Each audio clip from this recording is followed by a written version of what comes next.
Pemirsa sekalian, kita bersama-sama akan membuka PA pada hari ini dengan doa. Mari kita bersama-sama berdoa. Bapa dalam surga, hari ini sekali lagi kami ingin belajar firman-Mu. Biarlah Tuhan boleh menuntun proses perenungan kami pada saat kami menggali, pada saat kami memulai untuk merenungkan firman-Mu. Biarlah Roh-Mu bekerja di tengah-tengah kami, membawa kepada kami hikmat dan pengertian. Terima kasih ya Tuhan, pimpin acara ke depan di dalam perlindungan dan pernaungan-Mu. Dalam nama Tuhan Yesus kami berdoa. Amin. Kita akan bersama-sama melihat kitab Kejadian pasal 10 dan pasal 11. Saudara sekalian, kita akan membahas pada hari ini ada 4 hal. Nanti di pasal 10 kita akan membahas mengenai Table of Nations. Ini menjadi kerangka kita memahami nantinya mengenai Menara Babel. Table of Nations. Ini ada di dalam pasal yang ke-10. Nah, lalu kemudian yang kedua, kita akan mempelajari di pasal 10 juga mengenai tokoh bernama Nimrod. Karena memahami Nimrod, kita juga akan memahami karakteristik dari Menara Babel. Dan yang ketiga, kita akan mempelajari mengenai Menara Babel itu sendiri di dalam pasal ke-11.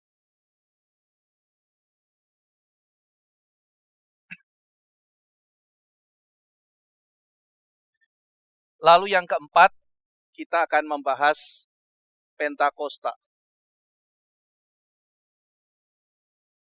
Jadi pada malam hari ini kita secara singkat akan menelusuri alur dari Table of Nations sampai kepada Pentakosta. Nah, kita akan mulai dari Table of Nations. Saudara-saudara sekalian, ini adalah silsilah atau dalam bahasa Ibrani Toledot. Tetapi ini adalah silsilah yang sangat penting sekali. Kalau saudara bisa bersama-sama memahami pasal ke-10, ini akan menjadi kerangka kita memahami banyak peristiwa yang terjadi di dalam kitab suci. Saudara sekalian, di dalam tabel pasal 10 ini dikatakan bahwa kita bukan hanya keturunan Adam, tetapi kita adalah keturunan Nuh. Jadi pada waktu setelah banjir, maka Nuh memiliki anak Sem, Ham, dan Yafet. Berarti kita adalah keturunan Abraham, kita keturunan Adam, tetapi kita juga adalah keturunan Nuh. Ada satu kesatuan di dalam Nuh. Nah, saudara sekalian, Nuh punya 3 anak, Sem, Ham, dan Yafet. Dari 3 anaknya ini akan terpancar semua bangsa-bangsa yang ada. Dicatat di dalam kitab suci, yang pertama di ayat kedua, pasal ke-10, dibahas mengenai anak Yafet.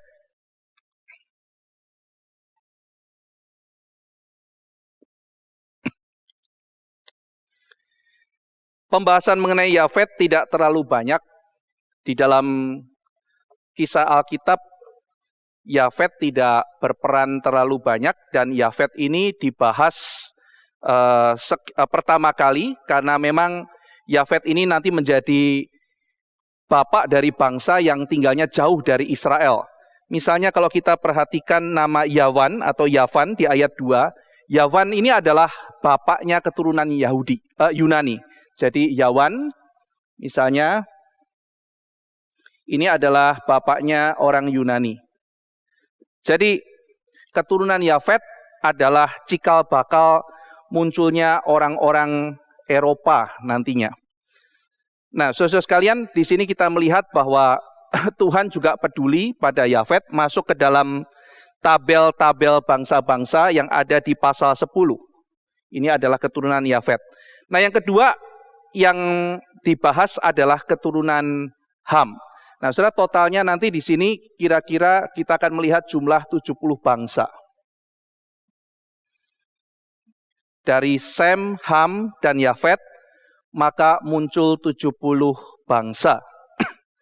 Nah, nanti dari 70 bangsa ini akan menyebar menjadi begitu banyak bangsa sampai pada hari ini.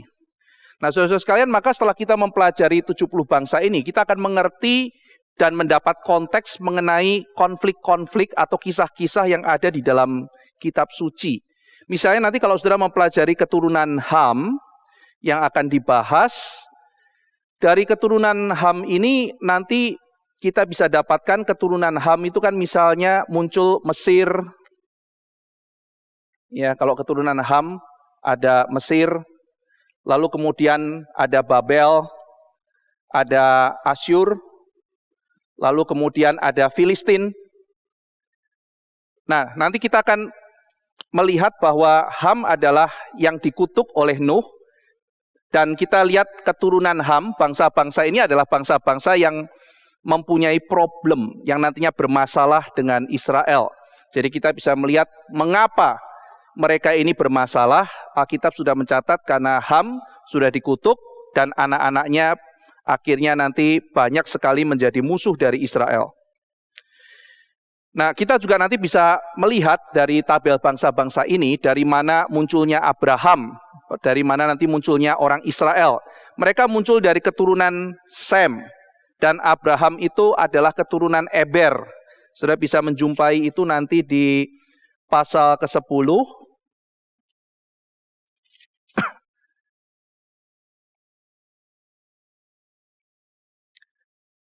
Mulai ayat 21 membahas mengenai anak-anak Sem. Lalu kemudian ayat 24, Selah memperanakkan Eber. Nah, jadi Sem mempunyai anak Eber. Nantinya kata Ibrani, Hebrew, itu dari kata Eber. Jadi orang Ibrani itu dari kata Eber. Orang Hebrew itu adalah orang keturunannya Eber. Saudara perhatikan ya, 70 bangsa ini menjadi mindset daripada para tokoh Alkitab. Jadi ketika nantinya misalnya Abraham diberikan berkat oleh Tuhan, bahwa dia akan menjadi berkat bagi seluruh bangsa, maka apa yang muncul di benak Abraham? Menjadi berkat keturunannya bagi seluruh bangsa. Ya 70 bangsa ini, saudara. 70 bangsa yang adalah saudara-saudaranya. Maka Abraham juga bukan hanya menjadi berkat buat Israel, dia harus menjadi berkat juga buat keturunan Ham, dan juga keturunan yang jauh, yaitu keturunan Yafet.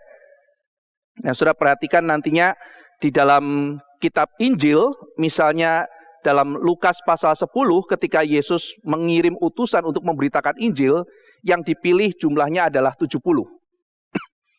Jadi 70 orang menjadi pemberita Injil, menyatakan pemberitaan Injil kepada seluruh bangsa.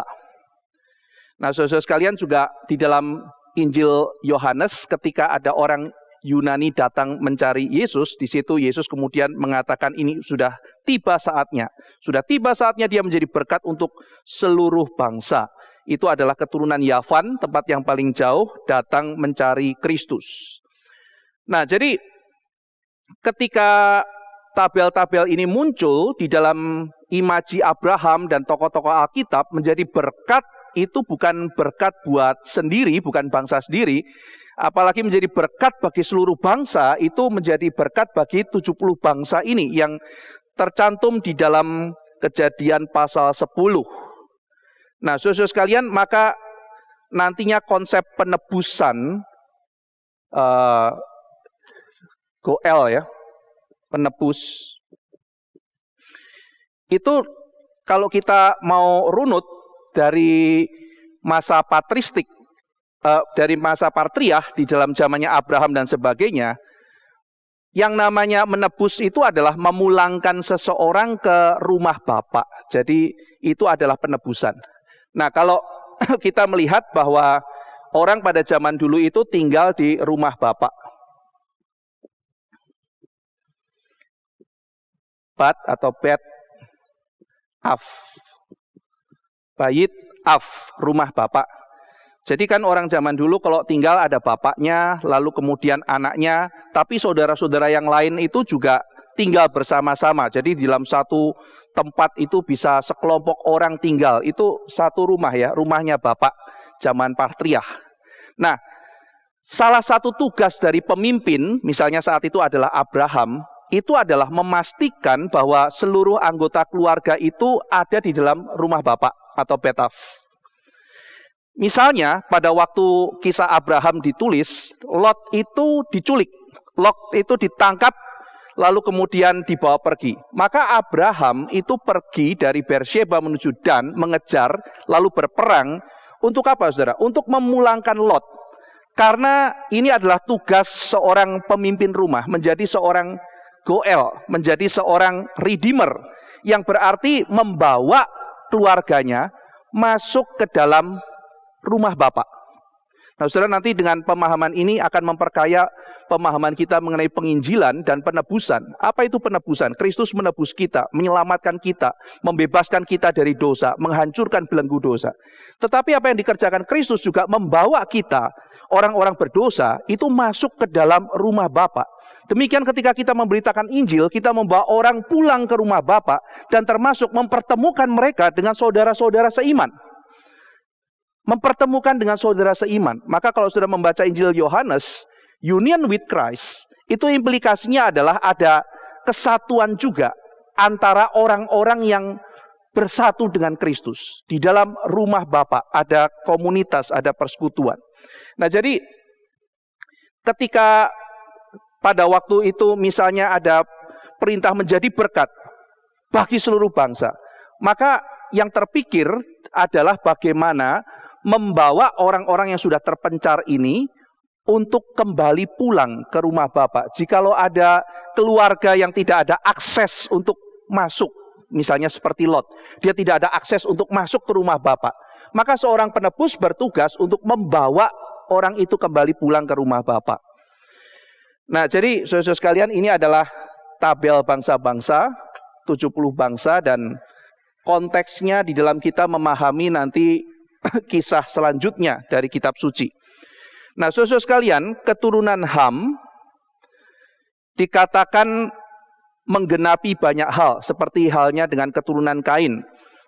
Banyak penguasa yang muncul dari keturunan Ham. Misalnya nanti adalah Nimrod, itu muncul dari keturunan Ham. Nimrod dicatat begitu sukses dan memiliki kedudukan yang tinggi serta kuasa yang demikian besar. Padahal kalau saudara membaca di dalam pasal sebelumnya, dalam pasal 9, Ham itu dikutuk oleh Tuhan. Melalui perkataan daripada Nuh, maka Ham itu dikutuk. Nah, jadi saudara sekalian, ketika seseorang itu dikutuk oleh Tuhan, bukan berarti artinya dia harus akan menjadi orang yang sakit, menjadi orang yang kemudian tidak berprestasi dan sebagainya.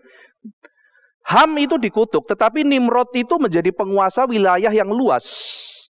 Banyak hal bisa dicapai dan digenapi oleh dia. Nah, jadi kesuksesan dunia itu di dalam kitab suci tidak tentu adalah hal yang paling prioritas di dalam penggenapan rencana Allah. Jadi saudara jangan berpikir, oh saya diberkati oleh Tuhan, maka saya akan sukses dan kemudian memiliki segala macam kelimpahan dunia. Sementara orang yang dikutuk oleh Tuhan itu akan miskin, melarat. Hal itu tidak terjadi, saudara sekalian. Mazmur pasal 73 itu menceritakan bagaimana ada orang yang melawan Tuhan tetapi terlihat sukses. Nah, saudara kalau nanti membaca kisah antara Esau dan Yakub juga demikian. Yakub ini adalah orang yang menjalankan tugas penting di dalam rencana Allah yang paling poros. Sementara Esau tidak mendapatkan berkat itu.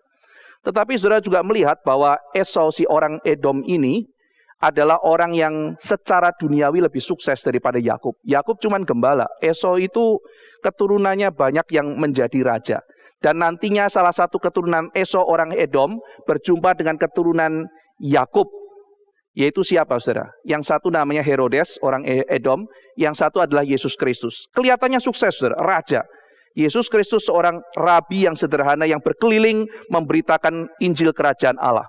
Tetapi kita tahu bahwa berkat pemeliharaan Tuhan itu lebih besar daripada sekedar kekayaan duniawi atau prestasi duniawi. Nah, jadi kalau kita melihat seolah-olah keturunan Ham ini mempunyai prestasi yang sangat besar di dunia. Nah, saudara sekalian, kalau kita perhatikan di ayat 25 pasal 10, muncul seorang yang namanya Pelek. Saya akan bacakan Kejadian pasal 10 ayat 25. Bagi Eber lahir 2 anak laki-laki. Nama yang seorang ialah Pelek, sebab dalam zamannya bumi terbagi, dan nama adiknya ialah Yoktan. Jadi dikatakan Pelek anak Eber. Pelek disebut Pelek karena dalam zamannya bumi itu terbagi. Nah, saudara sekalian, nama Pelek itu artinya adalah divided. Jadi nama Pelek itu artinya terbagi. Maka di dalam kitab suci dicatat namanya Pelek sebab dalam zamannya bumi terbagi. Karena arti namanya Pelek adalah divided. Nah, jadi di dalam zaman Pelek dikatakan di dalam pasal 10, bumi ini terbagi. Jadi peristiwa di dalam pasal 11 Menara Babel itu terjadi ketika Pelek lahir atau Pelek hidup. Nah, jadi saudara sekalian, nanti kan Pelek ini menjadi keturunan dari Abraham. Maka nanti kita juga bisa melihat ketika Abraham lahir, itu konteksnya juga masih dekat dengan Nimrod dan Menara Babel. Jadi pasal 10 ini adalah silsilah, tetapi silsilah yang menjelaskan banyak hal. Satu silsilah yang menyimpan banyak detail yang sangat penting, yang ketika kita pelajari kita akan mendapatkan satu konteks kerangka pemahaman dari banyak kisah dalam kitab suci. Nah, ini mengenai Table of Nations. Nanti kita akan kembali ke sini, kita maju dulu. Kita akan masuk kepada tokoh Nimrod yang juga tercatat di dalam pasal 10. Saudara, kisah Nimrod ada di pasal 10 ayat ke-8. Saya bacakan Kejadian pasal 10 ayat 8. Kush memperanakan Nimrod. Dialah yang mula-mula sekali orang yang berkuasa di bumi. Ayat 9. Ia seorang pemburu yang gagah perkasa di hadapan Tuhan. Sebab itu dikatakan orang seperti Nimrod, seorang pemburu yang gagah perkasa di hadapan Tuhan. Mula-mula kerajaannya terdiri dari Babel, Ereh, dan Akad. Semuanya di tanah Sinear.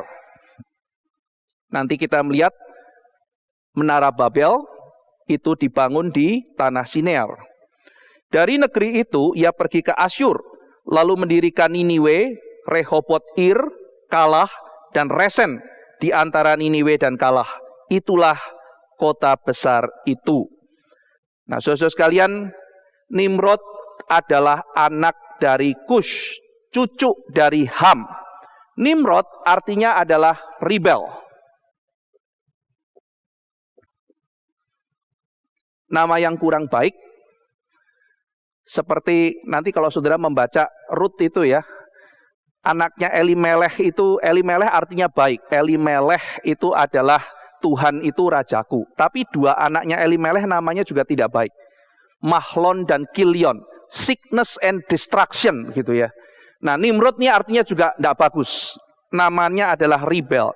Maka para sarjana ada yang mengatakan sebetulnya ini kayaknya julukan ini. Nama Nimrod itu julukan, bukan nama asli. Kok ada bapak kasih nama anaknya rebel gitu. Ya bisa saja saudara.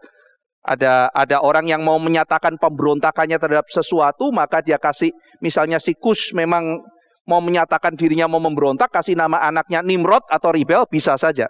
Tetapi ada ahli yang mengatakan mungkin ini hanya sebutan saja. Maka ada orang yang mengaitkan Nimrod, oh mungkin ini adalah Sargon.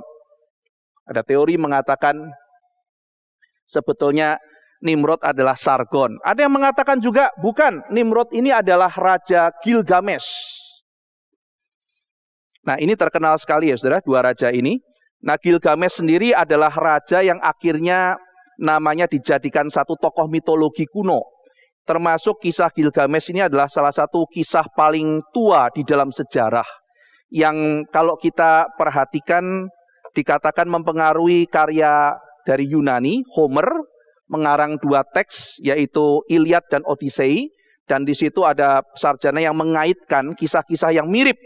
Misalnya raksasa di Gilgamesh yang dibutakan mirip dengan ketika Odyssey membutakan mata Cyclops. Ya, jadi ada banyak kemiripan. Nah, Gilgamesh itu adalah manusia yang dikatakan 2/3 dewa. Dalam mitologinya, 1/3 manusia. Jadi ini demigods.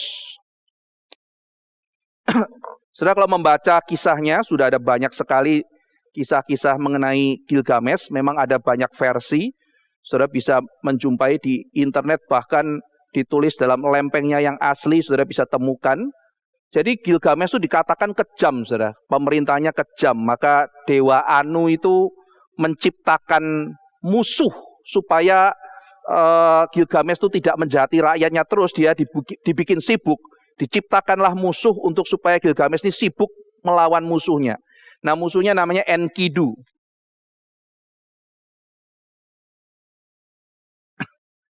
Lalu akhirnya pada intinya terjadi gulat antara Gilgamesh dan Enkidu, terjadi pertarungan dan akhirnya Gilgamesh menang. Namun mereka akhirnya menjadi sahabat karena Gilgamesh sangat mengagumi kekuatan Enkidu. Akhirnya mereka sama-sama berburu. Mereka pergi ke hutan lalu membunuh siluman yang ada di sana. Itu sebabnya Gilgamesh di dalam syairnya disebut sebagai mighty hunter, pemburu yang perkasa. Nah, jadi kenapa Nimrod ini di dalam tradisi oleh para sarjana juga dibilang mungkin ini adalah Gilgamesh, karena di dalam syairnya Nimrod disebut di dalam Alkitab pemburu yang perkasa di hadapan Tuhan. Gilgamesh di dalam epiknya dikatakan bahwa dia adalah mighty hunter juga. Nah, tapi itu tetap adalah sebuah teori ya, saudara. Yang tertarik, ini satu mitos yang paling tua, tidak ada salahnya saudara mempelajari. Kisahnya seru juga. Saudara bisa membaca bagaimana petualangan Gilgamesh ingin mendapatkan kekekalan tetapi akhirnya tidak berhasil. Jadi ini satu cerita yang menarik. Nah, saudara sekalian, apakah ini Sargon atau Gilgamesh? Ini masih bersifat sesuatu yang spekulatif. Kita hari ini tidak masuk detail ke sana. Kita sebut saja Nimrod, dan Nimrod ini dikatakan adalah pendiri banyak kota. Saudara bisa lihat catatan Alkitab, dia mendirikan Babel, mendirikan Erech, lalu kemudian dia mendirikan Akkad, mendirikan Niniwe, mendirikan Rehoboth Ir, mendirikan Kalah, dan mendirikan Resen. Sehingga Alkitab mengatakan ia adalah orang yang mula-mula sekali berkuasa di bumi.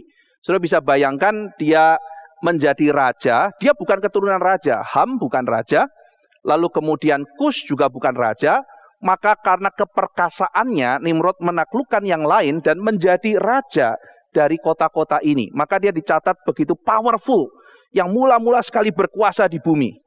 Nah, Nimrod dikatakan adalah pemburu perkasa di hadapan Tuhan.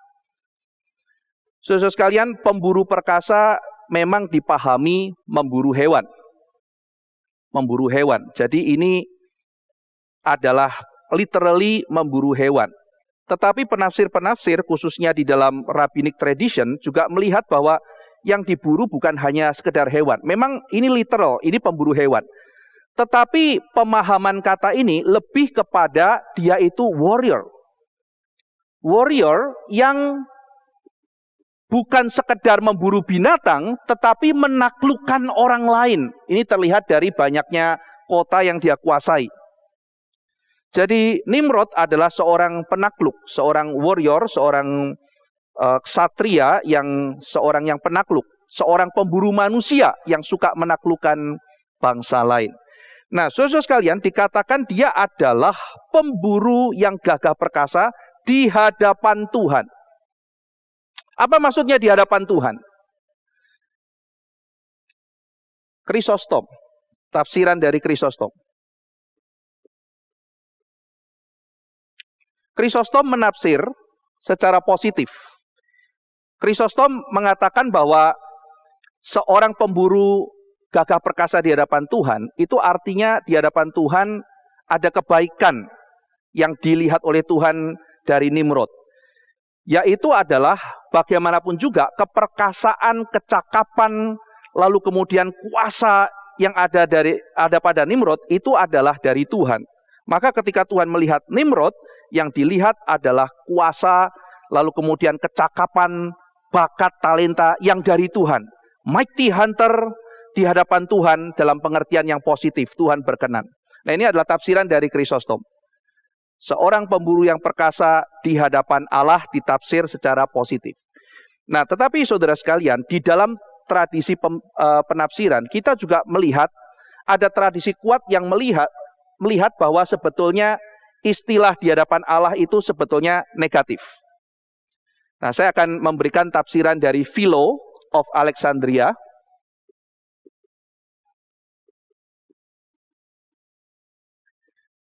Dan tafsiran dari Agustinus. Dari masa patristik. Saudara, baik Philo maupun Agustinus itu menerjemahkan kata di hadapan itu dengan kata defiance. Jadi itu adalah sebuah perlawanan, sebuah pemberontakan.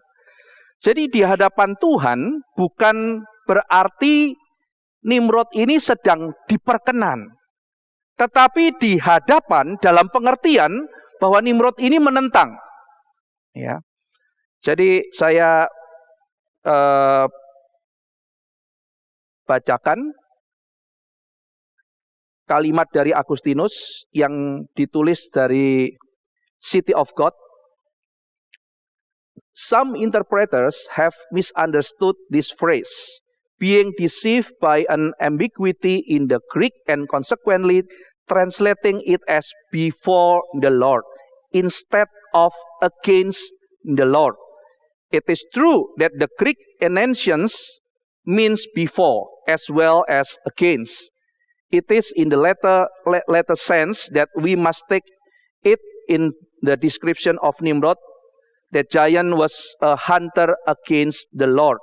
For the word hunter can only suggest a deceiver, oppressor, and destroyer of earth, born creature, dan sebagainya. Nah, saudara sekalian, jadi Agustinus mengatakan bahwa kata ini bisa berarti dua memang. Yang pertama bisa berarti itu di hadapan Tuhan, tetapi kata ini juga bisa diterjemahkan menentang Tuhan. Nah, tetapi kalau dilihat dari konteks secara keseluruhan, khususnya kalimat selanjutnya dan kisah selanjutnya, maka Agustinus mengatakan ini lebih tepat diterjemahkan sebagai defiance. Jadi, boleh dikatakan terjemahan Agustinus adalah ia adalah seorang pemburu yang gagah perkasa yang menentang Tuhan. Jadi, di sini kita melihat posisi atau sifat Nimrod itu seperti apa. Dia adalah seorang yang rebel, dan dia rebel terhadap Tuhan, tetapi dia punya kuasa yang besar. Nah, saudara sekalian, nanti kalau kita melihat pasal 11, dan kemudian kita juga melihat peran dari Babel itu sendiri dalam seluruh sepanjang kisah Alkitab, kita bisa melihat bahwa memang Nimrod ini seorang penentang. Karena nanti kita melihat polemik antara Babel dan anak Tuhan itu terus terjadi sampai kitab Wahyu. Nah, saudara sekalian, ini juga bisa menjadi sesuatu konteks Nimrod ini ketika nanti kita membaca pasal 11 dan 12 munculnya Abraham. Nah, kalau saudara membaca Abraham itu tinggal di Ur Kasdim.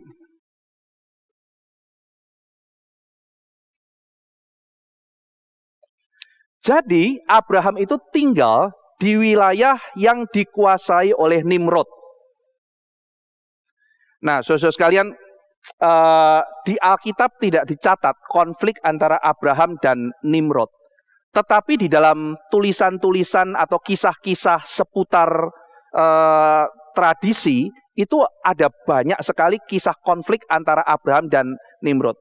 Nah, kata Kasdim atau Chaldeans itu sendiri menunjukkan bahwa Abraham itu keluar dari api Nimrod. Nah, saya akan ceritakan salah satu cerita, ini bukan Alkitab, saudara. Sekali lagi ini bukan Alkitab, dan kita juga tidak perlu percaya ini sebagai kebenaran, tetapi ini adalah kisah-kisah yang muncul mengenai Abraham di dalam tradisi. Nah, saudara, ceritanya adalah saat itu Terah itu sedang pergi, dan di dalam rumah Terah itu ada banyak sekali berhala. Oh ya, saya ingin bacakan dulu Yosua pasal 24 ayat 2 buat saudara, untuk melihat bahwa sebetulnya keluarga Abraham adalah keluarga yang menyembah berhala. Karena tinggal di Ur-Kasdim, lalu kemudian pemimpinnya adalah Nimrod, kita melihat bahwa keluarganya adalah keluarga penyembah berhala. Yosua 24 ayat 2, saya baca dulu mengenai Abraham. Berkatalah Yosua kepada seluruh bangsa itu, beginilah firman Tuhan Allah Israel. Dahulu kala di seberang sungai Efrat, disitulah diam nenek moyangmu, yakni Terah, ayah Abraham dan ayah Nahor, dan mereka beribadah kepada Allah lain. Jadi di sini dikatakan mereka beribadah kepada Allah lain. Jadi di sini terlihat bahwa mereka adalah penyembah berhala. Nah, saudara sekalian, jadi ada kisah yang menceritakan waktu Terah itu sedang pergi, lalu kemudian Abraham tuh menghancurkan patung-patung berhala dari ayahnya. Lalu ketika Terah pulang, dia marah sekali, lalu kemudian bilang sama Abraham, siapa ini yang menghancurkan patung-patung? Lalu Abraham mengatakan, iya ini, mereka berantem sendiri, dan itu berhala yang paling besar itu, Pak. Itu loh, itu yang hancurin semua itu, Pak. Yang paling besar itu, di pojok itu. Nah, maka Terah marah sekali. Lalu Terah melaporkan Abraham kepada Nimrod. Nah, jadi disinilah mulai terjadi konflik antara Abraham dan Nimrod. Jadi Abraham dilaporkan kepada Nimrod, lalu kemudian Nimrod membawa Abraham dan mengancam dia. Sekarang kamu sujud sembah berhala. Kalau kamu tidak mau sembah berhala, kamu akan saya lemparkan kepada perapian. Nah, saudara sekalian, dan dalam kisah itu Abraham menolak, lalu kemudian dia dilempar masuk ke dalam api, tetapi dia tidak mati. Jadi terjadi mujizat, Tuhan melindungi dia sehingga dia tidak terbakar dalam api. Nah, saudara, ini kisah-kisah yang indah, tetapi ini bukan dicatat dalam kitab suci. Jadi kita juga tidak perlu percaya mengenai kisah itu. Nah, dalam Alkitab tidak dicatat konflik antara Abraham dan Nimrod. Tapi kita bisa melihat, saudara sekalian, meskipun tidak dicatat konflik, tekanan itu pasti ada. Tekanan bahwa hidup di sebuah kota yang didirikan oleh seorang pemberontak yang boleh dikatakan seorang yang sangat mementingkan diri sendiri. Jadi tekanan penyembahan berhala dari papanya, lalu kemudian kefasikan kota itu pasti dirasakan oleh Abraham. Jadi konflik batin dan peperangan rohani itu bisa digambarkan dan dirasakan. Ini konteks dari pasal 10 dan pasal 11 nanti untuk melihat kisah Abraham. Nah, saudara sekalian, lalu juga ada yang menafsirkan bahwa Nimrod itu adalah orang yang berubah menjadi Nefilim.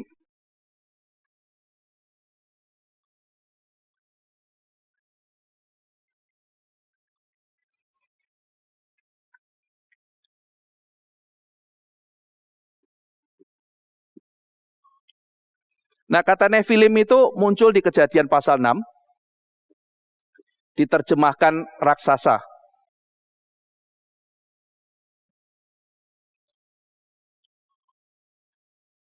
Saudara, tidak main-main orang-orang yang mengasumsikan ini misalnya adalah Yosefus, lalu kemudian juga Philo itu mempunyai catatan bahwa Nimrod adalah Nefilim, Philo of Alexandria, dan juga Yosefus. Jadi dia langsung mengatakan dia percaya bahwa Nimrod adalah Nefilim. Nah, apa itu Nefilim? Apa itu raksasa? Jadi saudara sekalian, di dalam penafsiran Kejadian pasal 6 kan kita melihat ada 3 teori besar ya. Jadi dikatakan di situ anak-anak Allah lalu kemudian jatuh cinta dengan anak-anak manusia, lalu menikah, lalu lahirlah keturunannya orang-orang raksasa atau Nefilim. Nah, jadi tafsirannya adalah anak-anak Allah itu siapa sebetulnya. Nah, teori Nephilim percaya bahwa anak-anak Allah itu adalah malaikat yang jatuh. Jadi iblis itu malaikat jatuh itu kemudian menikah dengan anak-anak manusia lalu melahirkan hibrid kaum raksasa. Ya, ini penafsiran yang pertama. Penafsiran yang kedua, misalnya dari Agustinus, kadang-kadang dibilang penafsiran kaum anti Nephilim. Istilah itu sebetulnya kurang bagus. Nah, Agustinus mengatakan bahwa anak-anak Allah itu adalah kaum Set.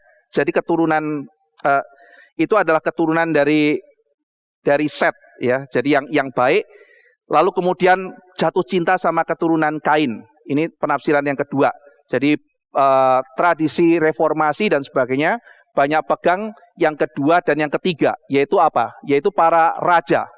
Jadi para penguasa, para raja itu juga sering disebut anak-anak Allah. Nah, di situ mereka jatuh cinta kepada orang-orang yang tidak percaya. Jadi ada 3 penafsiran. Nah, orang-orang yang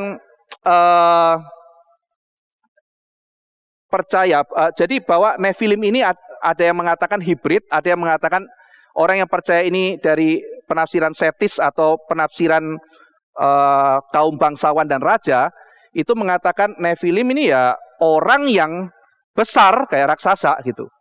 Orang yang besar, sehingga nantinya dalam kitab suci peperangan dengan raksasa ini menjadi semacam sesuatu tipologi pertempuran yang antara Kristus dengan iblis yang nantinya akan difinalkan dan digenapi di dalam Kristus.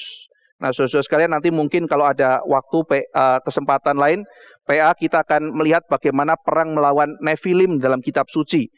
Musa pernah melawan Og dari Basan, ya, kaum Refaim, lalu kemudian Yosua berperang melawan orang-orang keturunan Enak. Jadi pada waktu mau masuk ke Kanaan itu ada orang-orang besar dikatakan itu kaum orang raksasa, orang Nephilim, dan itu adalah kaum Enak, ya, orang Anakim.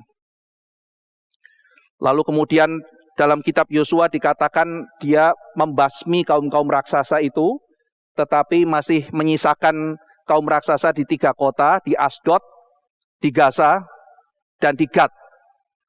Nah, yang menarik adalah nanti muncul Daud, dan Daud melawan Goliat. Goliat dari Gad, dan Goliat adalah raksasa, Nephilim. Nah, jadi perang melawan Filistin yang adalah daerah yang banyak diduduki oleh kaum Enak atau Anak, ya, para Anakim itu adalah dimulai perang melawan Filistin dimulai dari Simson, lalu kemudian diakhiri oleh Daud. Dan Simson itu kan orang yang adalah nasir Allah dalam kandungan dan sebagainya, mengingatkan kita kepada Yohanes Pembaptis. Lalu kemudian Daud menjadi figur daripada kita lihat Kristus, yang nanti akhirnya mengalahkan Goliat, dan kemudian bersama-sama Daud membasmi dalam 2 Samuel pasal 21, mengalahkan seluruh orang Enak ini.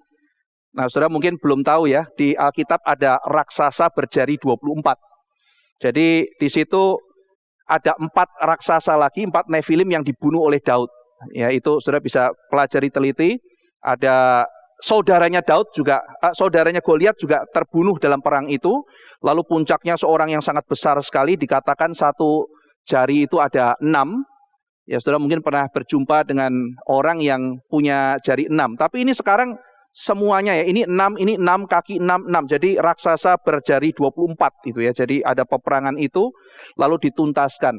Menjadi satu gambaran bagaimana perang tuntas melawan Kristus akan menuntaskan perang melawan iblis. Nah, saudara-saudara sekalian, jadi ini perang melawan Nephilim di dalam kitab suci. Nah, saudara-saudara sekalian, bagi orang yang percaya bahwa Nephilim itu half-breed antara malaikat yang jatuh dan manusia, mereka kesulitan menjelaskan begini. Itu kan Kejadian pasal 6 ya. Kejadian pasal 6, malaikat jatuh sama manusia punya anak. Nah, Kejadian pasal 6 lalu kemudian kan banjir Nuh. Setelah banjir Nuh, kemudian dari mana munculnya para raksasa itu? Refaim, Anakim, dan sebagainya, Goliat muncul itu dari mana? Kan Kejadian pasal 6, lalu kemudian setelah pasal berikutnya kita menjumpai ada banjir. Mereka sudah mati, maka munculnya dari mana? Nah, maka kan mereka itu ada beberapa teori menjelaskan, saudara. Saya catat paling tidak ada 4 teori. Yang pertama, mereka mengatakan yaitu banjirnya banjir lokal. Kalau yang percaya septis kan tidak ada masalah. Ya, Nephilim muncul dari mana? Ya, salah satu keturunannya memang muncul keturunan raksasa. No problem di situ.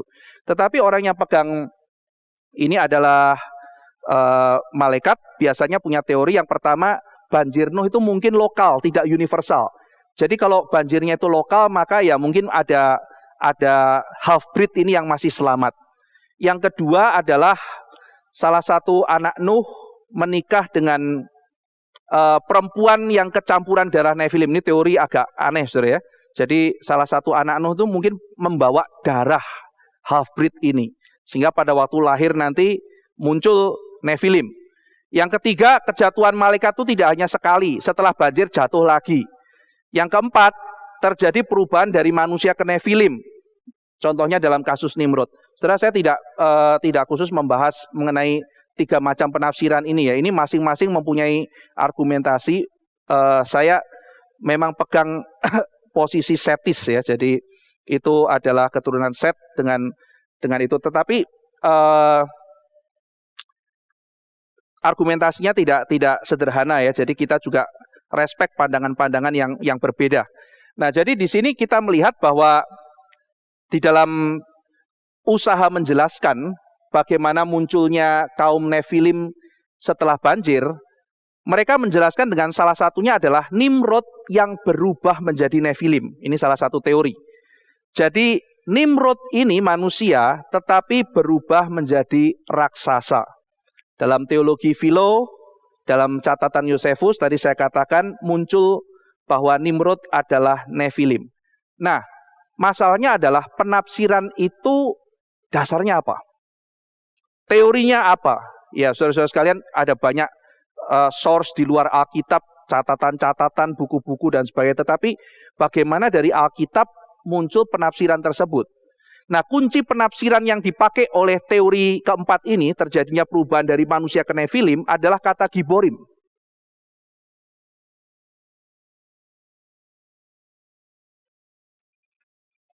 Giborim, yaitu gagah perkasa.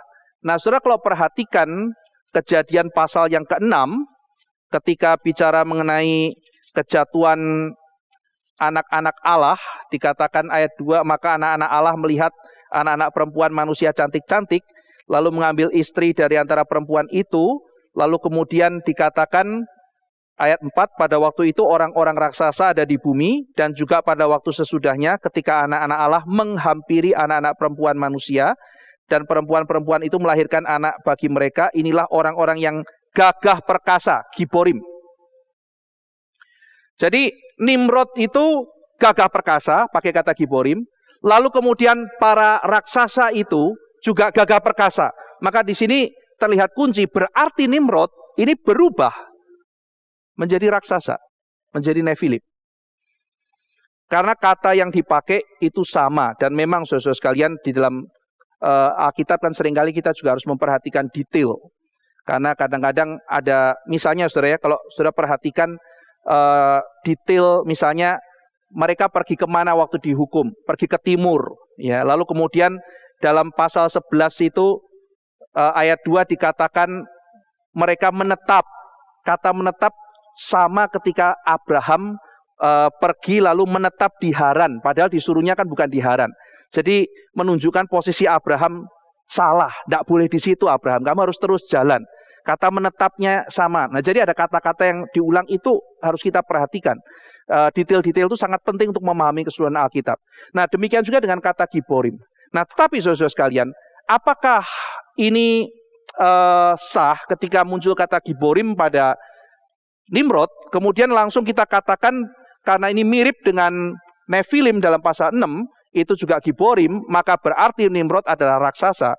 Saya kira itu terlalu gegabah, saudara ya, terlalu cepat. Kenapa? Karena misalnya ketika malaikat Tuhan menjumpai Gideon, Gideon juga disebut Giborim, gagah perkasa. Jadi kata Giborim itu dipakai juga untuk pribadi-pribadi yang lainnya, termasuk untuk menunjuk keperkasaan Tuhan. Tuhan juga disebut Giborim. Jadi kata ini juga dipakai oleh Gideon, dan Gideon bukan seorang raksasa, juga bukan seorang Nephilim, dan Tuhan sendiri disebut Gibor. Nah, jadi dengan demikian menafsirkan bahwa Nimrod berubah menjadi raksasa berdasarkan penggunaan kata Giborim itu adalah penafsiran yang gegabah. Jadi saya akan lanjutkan, saudara.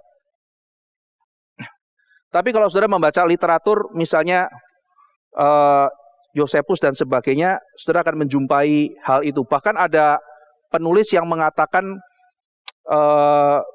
bahwa si Nimrod ini adalah Nephilim yang itu mah sudah kebablasan ya, immortal dan sebagainya.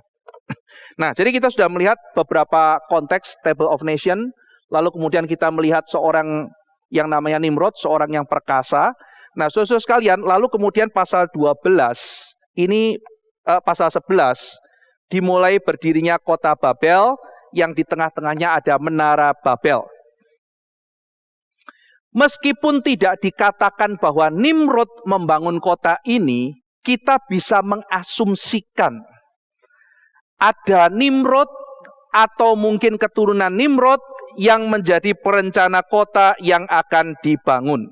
Sejarawan Yosefus langsung mengaitkan Nimrod dengan pembangunan kota dan menara Babel ini. Saya kutip kalimat Yosefus mengenai Babel ya. Now the multitude were very ready to follow the determination of Nimrod and to esteem it a piece of cowardice to submit to God. And they built a tower dan sebagainya. Jadi Yosefus sejarawan langsung mengatakan ini dibangun oleh Nimrod. Antiquities of the Jews chapter 4 concerning the Tower of Babylon. Nah, saudara sekalian, Babel ini dalam bukunya Agustinus City of God mendapat porsi yang sangat penting. Dia mengatakan ini adalah archetype, menjadi semacam sesuatu gambaran kota sekuler. Nanti dikontraskan dengan kota Allah. Di mana menurut Agustinus, ciri daripada kota sekulernya adalah berpusat pada diri. Dan di sini berpusat kepada Tuhan. Ketika saudara membaca kan nanti mereka mau membangun nama bagi mereka sendiri, mereka mau mencari nama, ya lalu kemudian self itu menjadi pusat daripada mereka. Nah, saudara sekalian, mereka membangun kota, lalu kemudian di tengah-tengahnya ada menara. Nah, menara ini bangunan apa, saudara? Apakah ini sebuah apartemen gitu yang tinggi, mereka mau tinggal di situ karena takut kebanjiran? Apakah seperti itu, saudara? Karena ini kan pasca banjir ya. Apakah mereka merasa bahwa nanti mereka akan kebanjiran sehingga membuat menara yang tingginya sampai ke langit? Saudara sekalian, para arkeolog menyimpulkan bahwa menara Babel ini adalah semacam zigurat.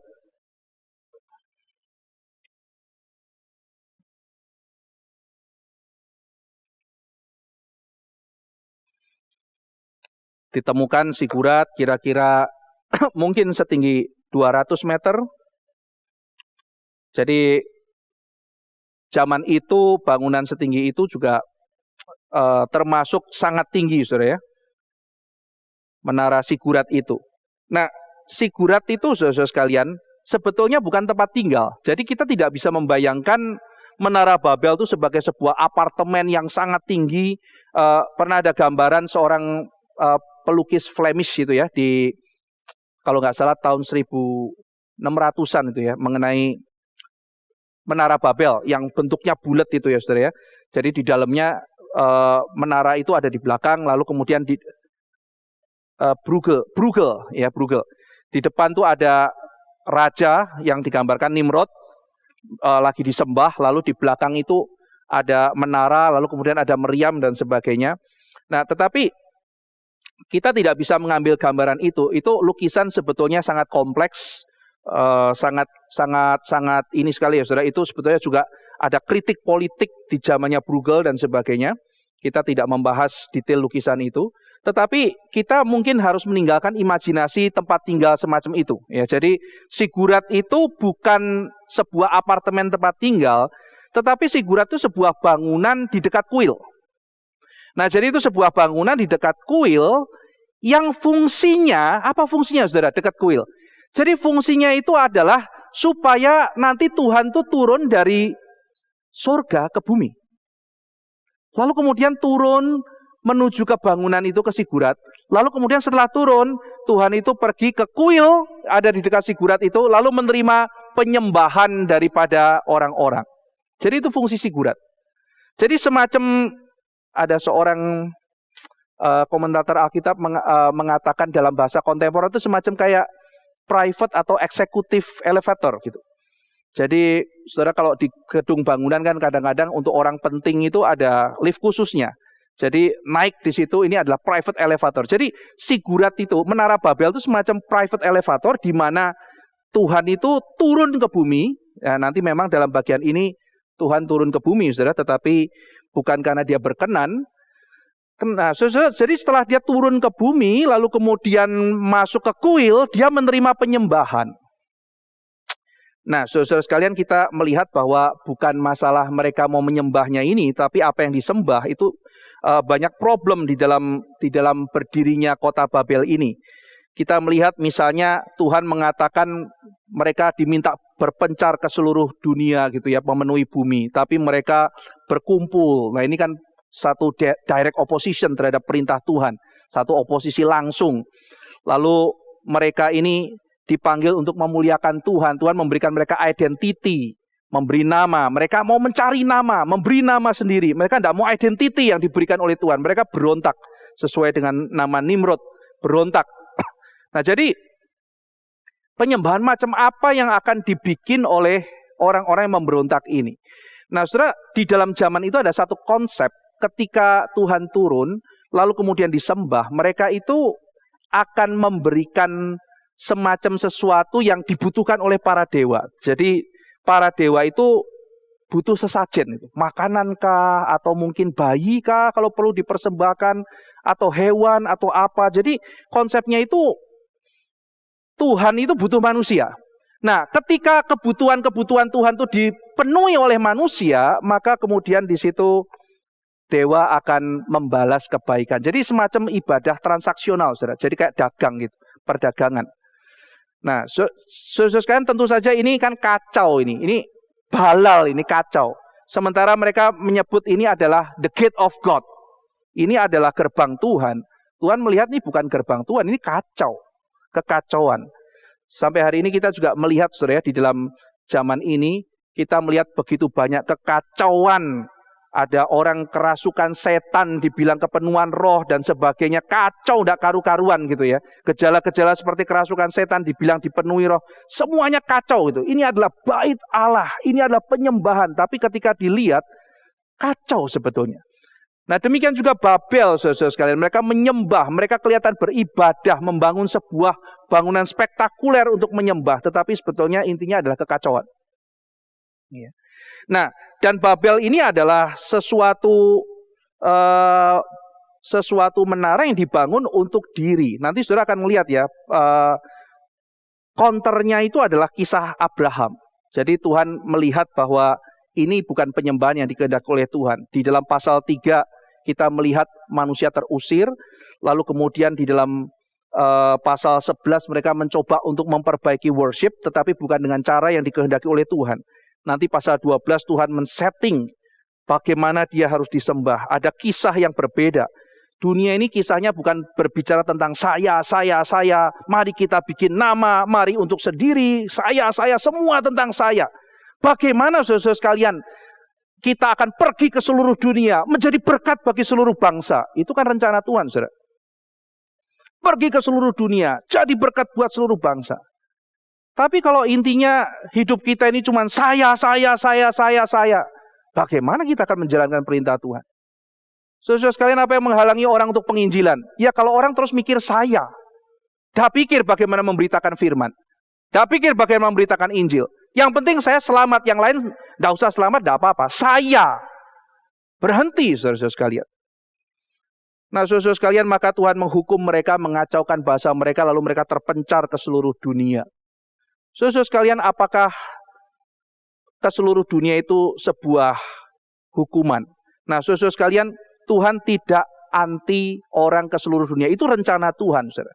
Apakah Tuhan anti orang berbahasa macam-macam? Saudara, kalau saya coba mengajak kita bayangkan, saudara, rencana Tuhan semula adalah semua pergi, lalu mengembangkan culture-nya masing-masing, muncul culture yang beragam, mungkin bahasa yang beragam, tetapi mereka berpencar dengan kepenuhan.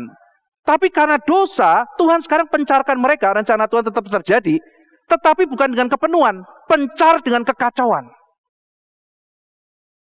Pencar dengan kekacauan.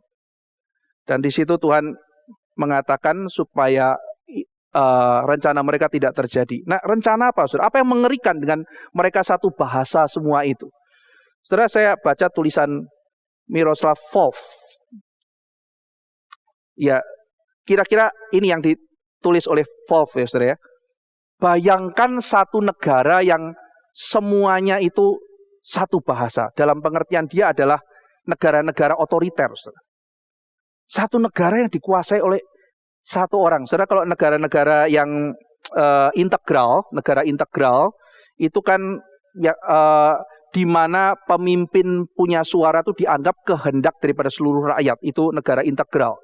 Kita bersyukur kepada Tuhan, gagasan Indonesia sebagai negara integral itu akhirnya dimentahkan dan kemudian dihilangkan. Indonesia pernah, saudara-saudara sekalian, dalam diskusi founding fathers kita, ya tidak salah juga namanya dalam diskusi umum, ada yang mengajukan usul Indonesia sebagai negara integral. Karena melihat misalnya Jerman di bawah Hitler begitu kuat. Nah, saudara bayangkan sebuah negara integral di mana semuanya jadi satu suara dan begitu otoriter seperti bayangan Stalin, seperti Hitler gitu ya. Ingin menggapai langit, semua satu suara, semuanya mereka mau kendalikan, tidak usah dengar moral dan sebagainya, Tuhan dan sebagainya. Kita adalah orang-orang yang ras unggul, kita putuskan sendiri semuanya, kita yang bikin moral. Kata tafsiran bebas dari Nietzsche, kita bukan diatur oleh good atau evil, tetapi kita beyond good and evil. Kita yang merancang semuanya itu gitu ya. Maka negara seperti itu akan sangat mengerikan sekali, maka dipecah. Saudara-saudara, harusnya pergi, kemudian berkembang dengan culture yang bermacam-macam, dengan kepenuhan dan menjadi berkat. Tetapi akhirnya pergi dengan kekacauan. Tetapi Tuhan tidak tinggal diam, saudara-saudara sekalian. Kisah Babel tidak berakhir di sini lalu kemudian selesai gitu ya. Tetapi muncul pasal 12. Kisah Abraham. Lalu kemudian saudara-saudara sekalian, kalau kita melihat Abraham, ini hidupnya totally berbeda sekali dengan orang yang di pasal 11. Tuhan bilang pada Abraham, pergi, dia pergi, saudara. Dia pergi. Ya, dia pergi meninggalkan rumah bapaknya, meninggalkan sanak saudaranya, dan sebagainya. Nah, kalimat ini, saudara, yang menarik nanti, kalau saudara membaca kitab Rut, kalimat ini muncul. Rut adalah orang yang dikatakan Boas, pergi meninggalkan negerinya, pergi meninggalkan sanak saudaranya. Jadi waktu Boas melihat Rut, dia melihat ada semacam sesuatu sifat Abrahamik pada wanita Moab ini, ya, satu iman yang besar. Nah, jadi Abraham ini totally sesuatu cara hidup yang sangat berbeda dengan cara hidup Babel yang mencari prestasi, insecure, mau cari nama. Orang-orang yang seperti ini maunya harus terjadi, bukan, saudara. Kita juga tidak dipanggil hidup seperti itu. Nah, saudara-saudara sekalian, karena mereka terpencar ke seluruh dunia, 70 bangsa ini, maka Tuhan nantinya akan melawat seluruh bangsa ini. Dan itu dimulai daripada panggilan Abraham. Nanti Abraham akan dipanggil oleh Tuhan untuk menggenapi, untuk pergi ke bangsa-bangsa ini.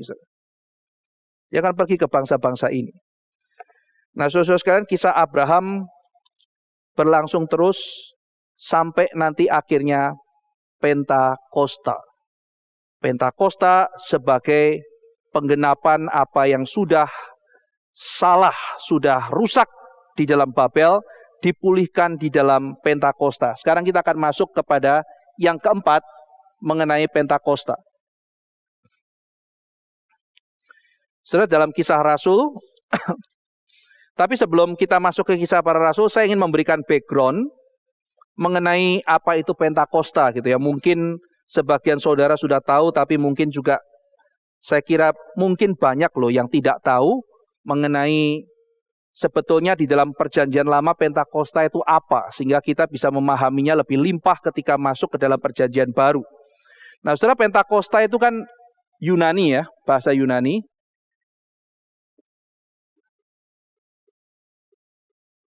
Hari ke-50. Nah, waktu saudara membaca di perjanjian lama, cari kata Pentakosta, Anda ketemu. Mana itu Pentakosta di perjanjian lama? Kok enggak ada?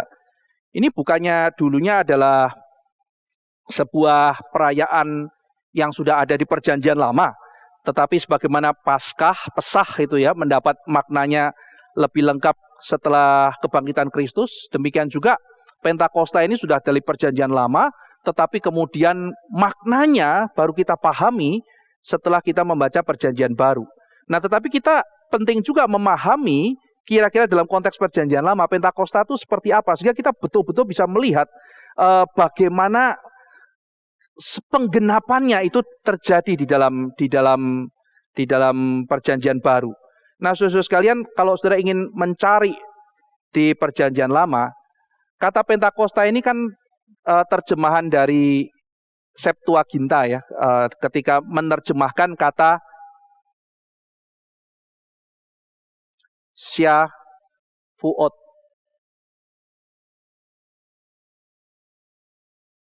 Syafuot. Kurang jelas tulisan.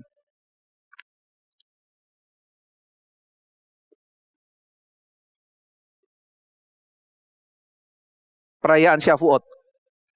Nah, Syafuot itu artinya 7 minggu. Jadi, kalau saudara mau search di dalam perjanjian lama, Pentakosta itu adalah hari raya 7 minggu, Syafuot. Nah, misalnya saudara ya, Ulangan 16 ayat 16. Ya, Ulangan 16 ayat 16. Ini Syafuot termasuk salah satu dari 3 hari yang penting. Saya bacakan buat saudara. 3 kali setahun setiap orang laki-laki di antaramu harus menghadap hadirat Tuhan Allahmu ke tempat yang akan dipilihnya, yakni pada hari raya roti tidak beragi, pada hari raya 7 minggu, dan pada hari raya pondok daun. Janganlah ia menghadap hadirat Tuhan dengan tangan hampa. Jadi di sini ada 3 hari yang penting. Hari raya roti tidak beragi, hari raya 7 minggu, nah ini adalah Syafuot, dan hari raya pondok daun. Pondok daun itu Sukot. Ya. Itu Sukot ada di Kejadian 33 ayat 17 ya, ketika Yakub berangkat ke Sukot. Ia mendirikan rumah untuk ternak-ternaknya dibuat dari gubuk-gubuk.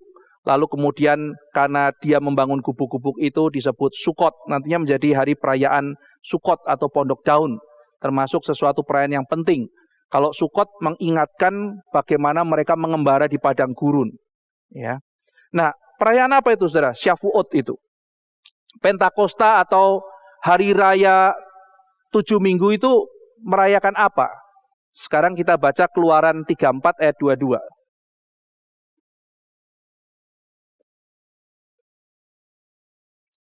Keluaran pasal 34 ayat 22.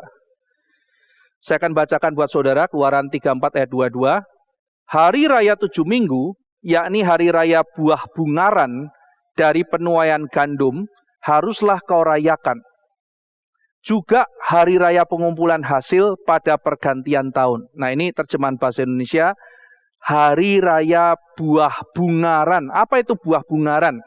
Nah, sebetulnya buah bungaran itu adalah terjemahan dalam bahasa Indonesia untuk kata first fruit. Jadi hari raya first fruit dari penuaian gandum. First fruit itu buah bungaran. Ya. Jadi ini adalah sebuah perayaan sukacita panen, hari ke-50 dari Paskah. Nah, di hari itu saudara sekalian ada ritual, mereka itu memberikan first fruit panen mereka, jadi yang terbaik diberikan kepada Tuhan. Jadi di dalam hari Pentakosta ini adalah hari panen dan mereka memberikan yang terbaik kepada Tuhan. Sehingga mereka bersyukur kepada Tuhan, mereka membuat makanan yang terbaik, jadi hasil segar ya saudara, hasil panen itu dibuat makanan, lalu selain mereka makan, mereka juga bagikan ke orang-orang yang membutuhkan.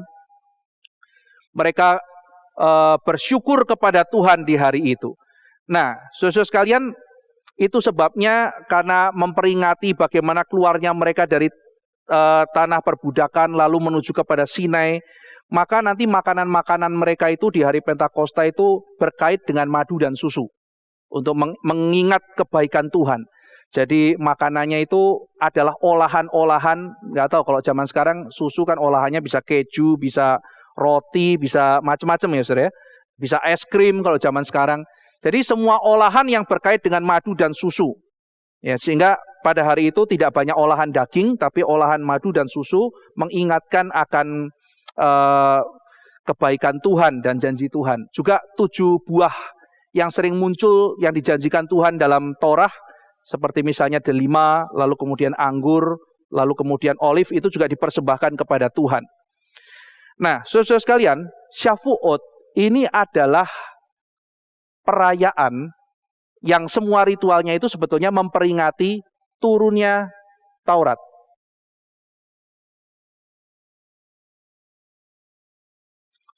Jadi menurut perhitungan mereka, saudara sekalian, menurut perhitungan mereka, bahwa Taurat itu diberikan pada waktu Pentakosta. Jadi Shavuot itu adalah penggenapan daripada Pesah atau Paskah. Mereka Pesah itu dikeluarkan dari tanah perbudakan, lalu kemudian apa? Mereka dikeluarkan untuk apa? Untuk foya-foya? Tidak. Untuk akhirnya mereka diberikan identitas oleh Tuhan. Mereka itu mempunyai identity. Saya ini siapa? Saya ini adalah segulanya Tuhan. Saya ini adalah pusakanya Tuhan. Di dalam kitab Keluaran dikatakan. Kalau engkau mentaati perintahku, ya engkau akan kujadikan pusakaku yang sangat berharga. Harta milik Tuhan, segula bagi Tuhan, dikatakan demikian. Jadi mereka merasakan berkat yang luar biasa, karena Tuhan memberikan identitas pada mereka, yaitu apa? Taurat. Jadi Pentakosta itu adalah satu hari di mana di dalam hari ke-50 itu, Shavuot, mereka menerima Taurat dari Tuhan. Nah itu sebabnya saudara sekalian, mereka bersuka cita, mereka menyambut dengan bersuka cita sebuah panen, lalu dipersembahkan kepada Tuhan, lalu kemudian di dalam peristiwa itu fokusnya adalah Taurat. Jadi di dalam perayaan di Perjanjian Lama, Pentakosta itu pusatnya adalah Taurat. Sehingga saudara, perayaannya bagaimana? Perayaannya itu seringkali pada malam Pentakosta itu mereka semalaman tidak tidur. Saudara mungkin boleh mempraktekannya nanti di Sabtu malam begitu ya. Saudara nanti juga Minggu malamnya saudara boleh tidak tidur ya, tapi nggak tidur ngapain, begadang gitu ya. Yang mereka lakukan adalah semalaman itu mereka serius mempelajari firman Tuhan. Dan di situ rumah-rumah ibadah dibuka, mereka banyak mengajar, mereka banyak memberikan pelatihan untuk bagaimana memahami Torah, memahami firman Tuhan. Jadi fokusnya adalah firman Tuhan. Nah seringkali saudara sekalian, anak-anak kecil juga mulai diperkenalkan dengan Taurat di dalam hari Pentakosta itu. Jadi mereka juga ikut orang tuanya membaca, dan menariknya tradisinya ketika mereka sudah membaca, biasanya orang tua memberikan madu kepada anak-anak, lalu anak-anak kecil itu mengecap madu dan orang tua menjelaskan, inilah firman Tuhan. Firman Tuhan itu demikian manis seperti madu. Itu adalah tradisi Pentakosta di Perjanjian Lama. Nah, satu hal yang menarik ya saudara ya,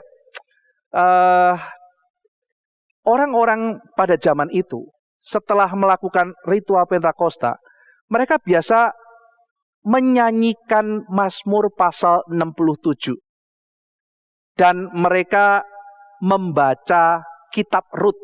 Jadi ini yang menarik perayaan Shavuot ya, itu membaca Mazmur 67 dan kemudian membaca kitab Rut.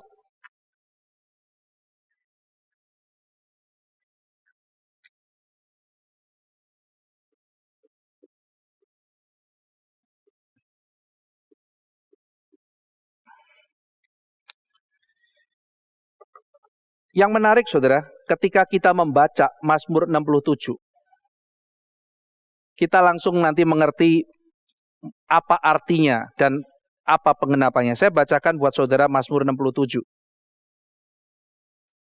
Ini yang mereka nyanyikan di hari Pentakosta.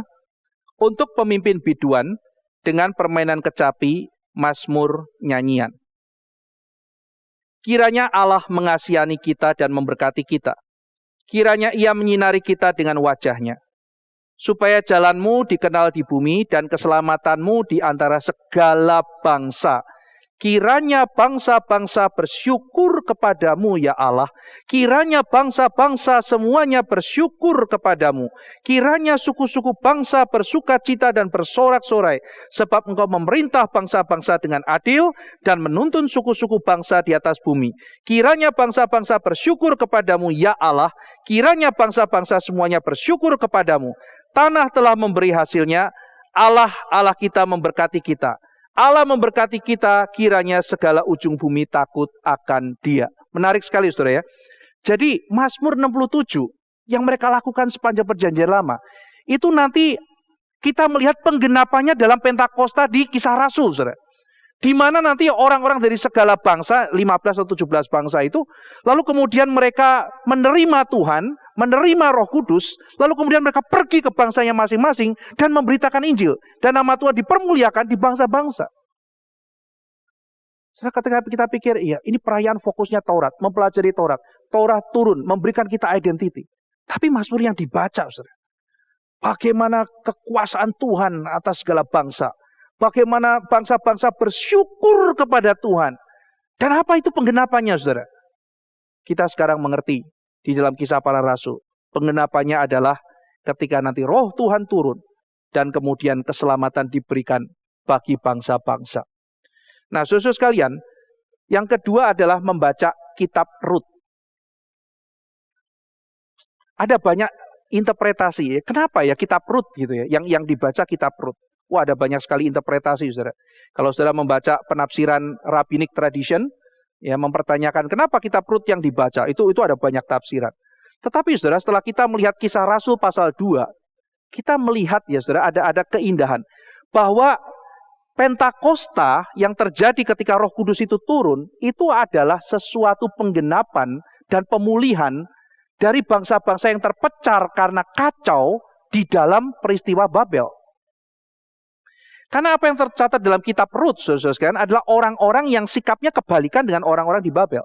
Yaitu orang-orang yang bukan hidup untuk diri, tetapi hidup untuk berkorban. Nah saudara, kitab Rut itu banyak sekali praktek yibum.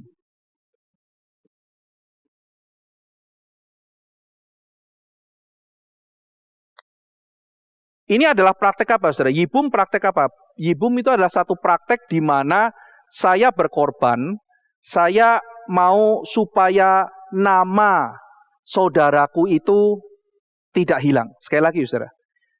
Orang Babel, dia berjuang supaya namanya tetap kekal abadi. Yibum adalah sebuah praktek di mana saya melihat saudara saya, namanya mungkin akan hancur. Maka sekarang saya berkorban, mungkin nama saya yang tidak ada, supaya nama dia itu langgeng. Ini praktek yibum. Nah bentuknya apa, saudara? Di dalam kitab Rut, pada waktu saudara saya meninggal, maka yibum berarti saya menikah dengan istri saudara saya itu untuk memberikan keturunan. Ini praktek yibum. Saudara mungkin masih ingat dalam Kejadian ada kasus orang-orang yang demikian egois, tidak melaksanakan perintah itu, yaitu misalnya kasus Tamar gitu ya. Tamar pada waktu itu suaminya meninggal, lalu kemudian seorang kerabat namanya Onan itu menikah. Onan tahu dia harusnya melahirkan keturunan bagi saudaranya, tapi Onan tidak mau. Akhirnya Onan mati ya karena egois. Lalu kemudian berikutnya saudara berikutnya juga sama, saudara. Jadi ada orang-orang yang egois, tidak mau melakukan itu. Tetapi dalam kitab Rut kita melihat karakter Boas. Suami Rut sudah mati. Mahlon sudah mati. Elimelech sudah mati. Maka siapa yang bisa memulihkan atau melanggengkan nama Elimelech? Tidak ada yang peduli. Ya. Maka ketika Boas datang kepada seorang penebus yang terdekat, dia bilang, ini Naomi tanahnya perlu ditebus mungkin atau apa, mau nggak kamu tebus? Oh mau, kalau tanah mau, cuman bayar mau. Karena bayar tanah, saudara sekalian, ada hak guna. Saat itu tanah tidak dijual belikan seperti sekarang. Jadi kalau dia bisa mendapatkan tanahnya Naomi, itu akan bagus untuk bisnisnya dia. Kalau untuk bayarin tanahnya Naomi, mungkin tanahnya terjual, jadi dibeli supaya mungkin Naomi dengan tanahnya itu mungkin dia bisa lakukan sesuatu, dia bisa hidup dan sebagainya ya. Jadi menebus tanah itu oke, gitu ya. Tetapi Boas menawarkan berikutnya, kamu harus menikahi Ruth. Wah, ini problem, saudara. Problemnya kenapa? Karena kalau si Mr. So and so itu, bahasa Ibrani yang dipakai itu si Pak Anu gitu ya. Karena orang itu mau cari nama sih, maka Tuhan cuma pakai sebut dia Mr. So and so. Orang mau cari nama. Jadi si orang Mr. So and so itu tidak mau, kemungkinan yang pertama saudara sekalian. Karena kalau menikahi Ruth, anaknya itu marganya nggak bisa dia. Marganya ikut meneruskan Mahlon dan Elimelech.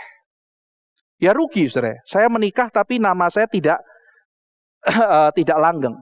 Yang kedua saudara, ini kasusnya Abraham. Ya, menikah dengan Sarah, lalu kemudian mandul. Demikian juga dengan Ruth. Ruth itu tidak punya anak saudara. Jadi orang ini mikir, saya sudah berkorban, ya, nikahi Ruth, lalu Ruth-nya juga mandul. Wah, saya tidak mau. Nah, jadi ketika Boas melakukan yibum ini ya, dia menikahi Ruth. Ini sebuah pengorbanan yang besar. Boas artinya tidak mencari nama buat dia sendiri. Dia tidak mencari nama, dia peduli nama orang lain. Dia berkorban. Ini sifat Kristus. Ya. Nah, maka sudah lihat ya, ketika Pentakosta yang dibaca kitab Rut menceritakan kebalikan luar biasa daripada kisah di Babel. Saya kasih saudara sebuah penafsiran yang sangat menarik. Saudara boleh tidak percaya penafsiran ini, saya pun sendiri juga mengatakan ini tidak tentu benar tapi masuk akal. Ini penafsiran dari Rabbinic Tradition. Coba kita lihat Kejadian pasal 11 ayat 27 sampai 32.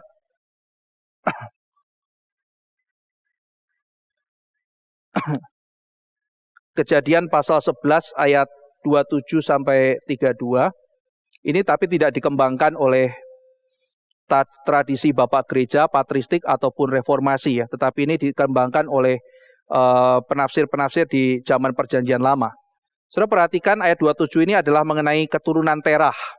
Terah itu punya 3 anak. Terah punya 3 anak. Anaknya adalah Abraham, Nahor, Haran. Lalu dikatakan Haran punya 3 anak. Lot, yang nanti ikut Abraham. Lalu yang kedua dicatat di dalam ayat 29, Milka dan Yiska.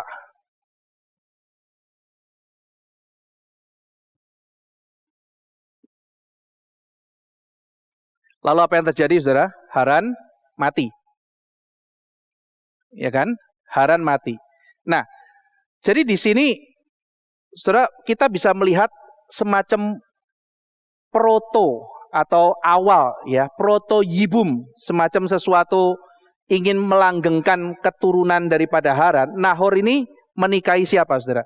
Dia menikahi anak Haran. Pada waktu itu belum turun Taurat saudara ya. Jadi pernikahan kerabat itu masih terjadi.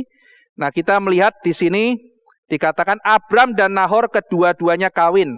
Nama istri Abram ialah Sarai, nama istri Nahor ialah Milka. Nahor menikah dengan Milka. Ya. Lalu anak Haran ayah Milka dan Yiska. Anak Haran, Milka dan Yiska. Lalu dikatakan Abraham menikah dengan Sarai. Siapa ini Sarai? Nah, ini penafsiran dari tradisi rabbinik bahwa menurut mereka Sarai itu adalah Yiska. Ini tidak tentu benar ya saudara ya. Ini penafsiran ini ada, tidak tentu benar. Tetapi ada tulisan-tulisan, tradisi-tradisi yang mengatakan Sarai punya 3 nama. Sarah, Sarai, dan Yiska. Itu ada begitu. Nah, kalau ini benar, berarti kita melihat bahwa Abraham itu betul-betul melakukan kebalikannya daripada pasal 11. Dia tidak mencari nama buat dirinya sendiri, lengkap sudah. Disuruh pergi ikut, meninggalkan apa ikut, meninggalkan tradisinya ikut. Bahkan dia melakukan protoyibum. Dia menikahi Yiska, Sarai, untuk melanjutkan keturunan Haran. Tapi ini sekali lagi saudara, ini penafsiran belum tentu benar. Masuk akal tetapi tidak ada bukti Alkitab. Masuk akal tapi tidak ada bukti Alkitab. Kalau ini benar, kesimpulannya adalah apa yang dilakukan oleh Abraham itu betul-betul sesuatu pengorbanan luar biasa. Tapi kalau toh ini misalnya tidak benar, saudara-saudara sekalian, kita melihat kelanjutannya terus sampai kepada tadi kita lihat kitab Rut yang dibaca waktu Pentakosta. Kita melihat bagaimana tokoh Boas ini ya saudara, yang betul-betul menjadi seorang Goel, istilah ini adalah penebus, Goel yang berkorban. Ya. Sehingga kita melihat di dalam peristiwa Pentakosta, ketika orang-orang berkumpul, kita melihat bahwa ada pemulihan dari apa yang terjadi di Babel.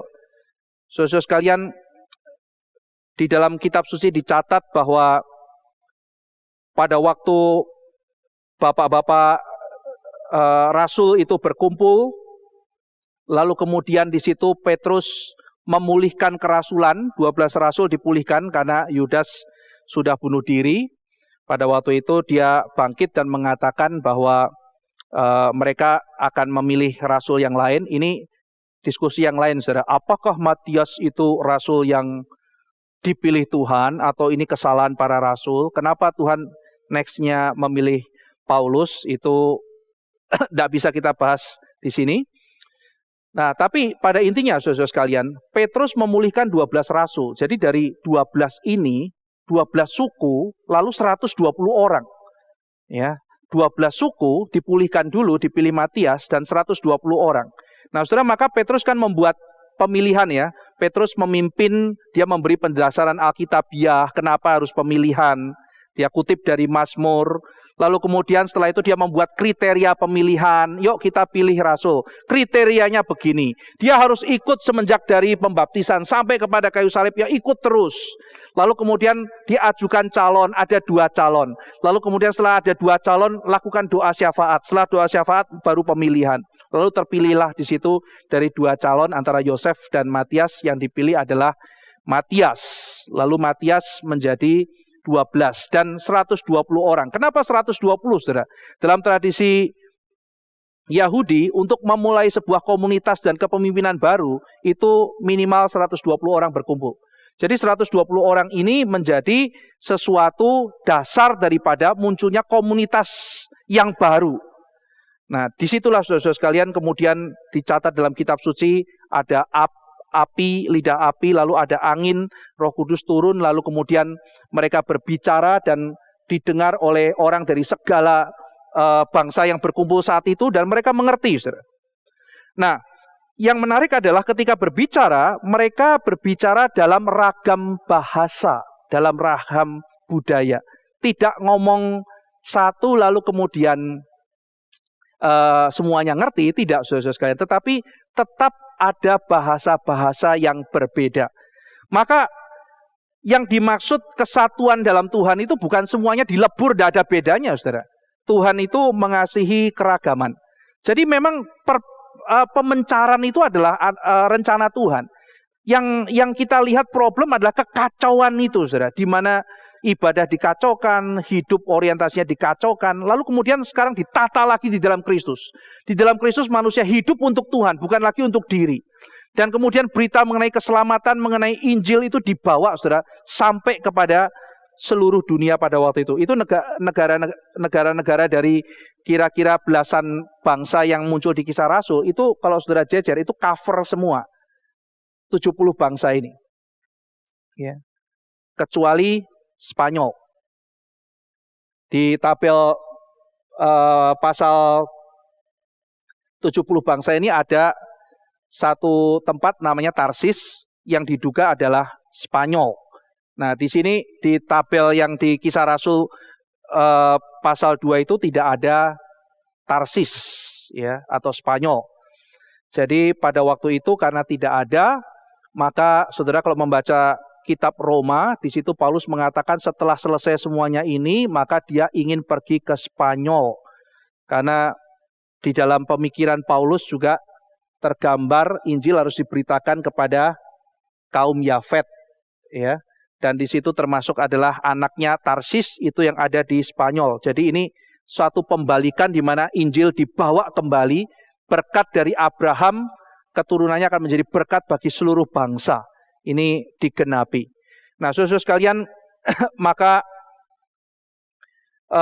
Pentakosta adalah momen di mana kita membawa bangsa-bangsa ini pulang kembali. Karena Injil tidak boleh dimiliki hanya untuk kelompok tertentu. Pak Stephen Tong selalu mengatakan Injil bukan untuk kalangan sendiri. Injil harus diberitakan dan ini adalah kehendak Tuhan. Pentakosta mewujudkan itu satu sikap yang tidak hidup bagi diri. Kalau nggak hidup bagi diri untuk apa? Untuk Tuhan. Dan apa kehendak Tuhan? Berita Injil ini disampaikan ke seluruh dunia, saudara. Jadi berita ini diberitakan ke seluruh dunia dan setiap orang Kristen yang tidak hidup untuk diri menyadari perintah ini dan melakukan kehendak Tuhan, saudara. Nah, saudara-saudara sekalian, maka kita melihat di dalam kisah Abraham, ada satu kisah yang mencatat bagaimana dia bersikap terhadap orang asing. Saat itu Abraham dicatat habis sunat. Setelah Abraham habis sunat, dia melihat ada 3 orang asing datang. Saudara. Wah, melihat 3 orang asing datang itu dikatakan Abraham berlari menyambut dia. Yang pertama, sangat tidak elok orang tua berlari. Pemimpin rumah seperti Abraham berlari menyambut tamu. Itu sesuatu tindakan tidak sopan. Memalukan. Tapi Abraham melakukan itu, saudara. Dia lari. Yang kedua, dia habis sunat sakit.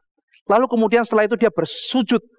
Meminta 3 orang itu untuk ke tenda. Ternyata itu adalah Tuhan bersama malaikat datang mengunjungi Abraham. Lalu kemudian setelah masuk ke situ, saudara sekalian, dia bilang sama Sarah, dia akan ngomong, masuklah ada hidangan sederhana. Cepat Sarah, masak tepung 3 sukat. Saudara sekalian, tepung yang diberikan itu adalah tepung yang terbaik. Kalau saudara punya daging yang mahal, yang saudara mau masak khusus untuk kalau acara khusus, itu adalah tepung yang dipakai Abraham. Itu adalah yang istimewa. Ada tamu diberikan, saudara sekalian. 3 sukat, tidak main-main, 30 kilo. Saudara mau suguhin tamu 3 orang, mau bikin roti dari tepung 30 kilo, saudara. Apa yang diberikan adalah Abraham betul-betul respect orang ini. Nah, saudara sekalian, nantinya ini ditiru Lot ya. Jadi setelah saudara kalau perhatikan, setelah malaikat itu ketemu Abraham kan mereka berjalan pergi ke Sodom. Nah, yang menarik adalah ketika mereka ke Sodom itu kan mereka nggak langsung menarik Lot keluar kan, makan-makan, saudara. Kalau misalnya Tuhan mau hukum itu kan, kalau misalnya saya disuruh kasih tahu ada orang mau suruh keluar kan, saya langsung masuk, ketok pintu, tunjukkan identitas, ya. Saya polisi atau agen rahasia, segera keluar, kamu akan kena bencana. Itu. Lalu pergi, tidak usah banyak basa-basi. Ini kenapa datang, lalu kemudian makan, lalu kemudian baru diserang orang dan sebagainya. Jadi, saudara sekalian, malaikat-malaikat ini ingin melihat bagaimana mereka diperlakukan. Ya, Lot ini meniru Abraham, loh, saudara. Dia sambut orang itu, lalu kemudian kasih makanan yang banyak. Tetapi tampaknya Lot hanya meniru dari luar. Karena pada waktu orang itu mendobrak kepingin mengambil tamunya Lot mengatakan jangan, dan dia melakukan satu tindakan yang sangat jahat, yaitu dia memberikan anaknya. Pakai saja anak saya. Nah itu nanti menimbulkan kebencian di hati orang Moab, karena nantinya ketika mereka pergi, anak Lot ini nantinya akan membujuk Lot, lalu kemudian menseduce Lot sehingga akhirnya mendapat anak dari Lot.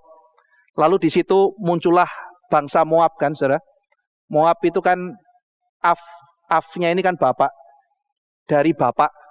Jadi satu bangsa yang tidak benar. Nanti Rut ini juga ada kaitannya. Rut itu orang Moab, saudara.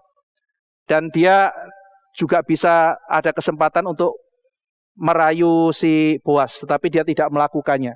Jadi ini satu hal yang sangat indah kalau saudara memperhatikan detail-detail dalam kitab suci. Rut itu orang Moab. Dan itu sebabnya ketika bangsa Israel datang, dia tidak disambut, tidak diberikan hospitality oleh Moab. Tuhan pada waktu itu marah, lalu kemudian nantinya akan memberikan hukuman pada Moab karena tidak menyambut. Kenapa tidak menyambut? Saudara bisa bayangkan, lah keturunanku aja, kamu kan keturunan Lot, ya masih hubungan sama Abraham, itu ya. Nah saya kan keturunan dari Lot saja yang dipengaruhi Abraham, itu dia memberikan ibu-ibu kami, ya. Bagaimana kami harus memberikan hospitality terhadap kamu? Nah, jadi saudara-saudara sekalian, Abraham berbeda dengan mereka, dia melakukan hospitality. Dan ketika saudara membaca Matius pasal 13,